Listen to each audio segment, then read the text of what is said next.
Vì sao Triệu Vân thất bại quân lính vẫn sát cánh, còn Quang Vũ lại bị bỏ rơi? Quang Vũ và Triệu Vân đều là những mãnh tướng uy chấn thiên hạ, nhưng thái độ của các binh sĩ đối với họ lại hoàn toàn trái ngược nhau.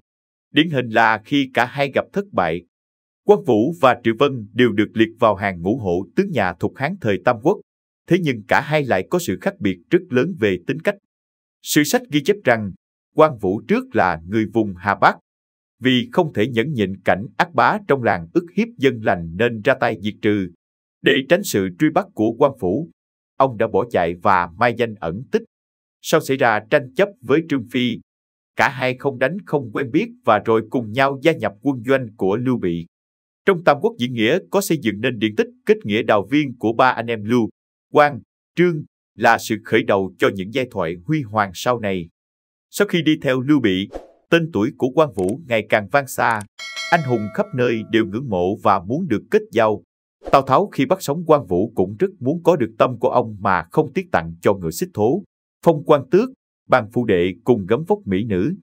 Thế nhưng tất cả đều không thể làm tâm của Quang Vũ lay chuyển.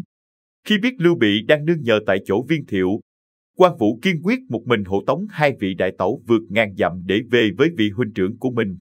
Cùng với các chiến tích lẫy lừng lập được, Quang Vũ được người đời lưu truyền cùng với nhiều sự tích hào hùng, thậm chí còn được hậu nhân gọi là võ thánh, lập miếu tôn thờ. Năm xưa khi Lưu Bị giao cho Quang Vũ trọng trách trấn thủ Kinh Châu, với thực lực của ông hoàn toàn có thể phân khai tự lập, thống trị một khu.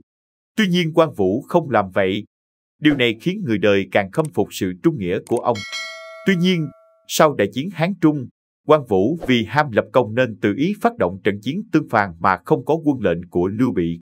Quang Vũ khởi đầu chiến dịch rất thuận lợi, vây hãm Phan Thành, nhấn chìm thất quân, chém Bàn Đức, bắt sống Vu Cấm, uy trấn Hoa Hạ, khiến Tào Tháo suýt nữa phải dời đô. Giữa lúc đó, Quang Vũ bất ngờ bị Tôn Quyền đánh úp ở hậu phương, Kinh Châu thất thủ, rơi vào thế tiến thoái lưỡng nan, cuối cùng bại trận chạy về Mạch Thành.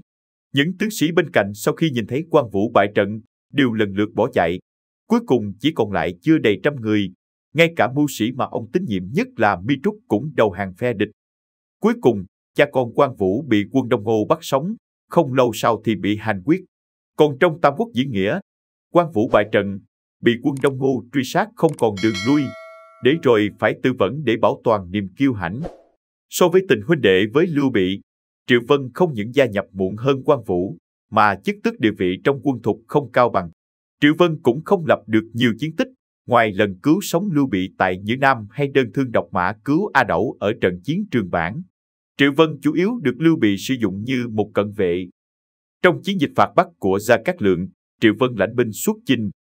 Dựa theo kế sách của Gia Cát Lượng, Triệu Vân dẫn một đạo quân làm mồi nhử để đánh lạc hướng sự chú ý của đạo quân chủ lực của nhà Ngụy. Do thế lính mỏng hơn nên đạo quân của Triệu Vân nhanh chóng thất thế trước đại quân Tào và bị đánh tan tác, phân tán tháo chạy khắp bốn hướng. Bản thân Triệu Vân cũng phải bỏ chạy. Tuy nhiên không ngờ rằng, những binh sĩ tháo chạy đó dần dần quay trở lại tập hợp, tiếp tục sát cánh cùng Triệu tướng quân. Quang Vũ và Triệu Vân cùng là ngũ hổ tướng của quân đội Thục Hán. Vậy tại sao phản ứng của các binh sĩ khi hai vị tướng quân này bại trận lại khác nhau như vậy? Điều này nằm ở chính sự khác biệt giữa tính cách của hai người. Quang Vũ tính thường cao ngạo, không quan tâm đến binh sĩ. Tuy là trung nghĩa và dũng mãnh, nhưng Quang Vũ lại không quá coi trọng những tướng sĩ xung quanh mình. Sự kiêu ngạo của Quang Vũ thể hiện rõ rệt nhất khi Đông Ngô cử sứ giả đến cầu thân. Quang Vũ đã mắng rủa Tôn Quyền rằng hổ nữ sao có thể gả cho khuyển tử. Chính điều này đã khiến Tôn Quyền tức giận và dẫn đến kết cục bi thảm của Quang Vũ sau này. Đối với quân đồng minh còn thiếu tôn trọng như vậy, thì đối với những người xung quanh như nào, chắc ai cũng có thể hiểu được. Ngược lại Triệu Vân tính cách khiêm nhường, coi tướng sĩ như huynh đệ. Tất nhiên một vị tướng quân biết quan tâm đến binh sĩ của mình chắc chắn sẽ nhận lại được sự kính trọng từ họ. Và vị tướng quân đó sẽ không bao giờ bị cô đơn ngay cả khi đối mặt với thất bại. Video chúng tôi đến đây là kết thúc. Cảm ơn tất cả các bạn đã quan tâm tới Xe Hay V88 và theo dõi video của chúng tôi.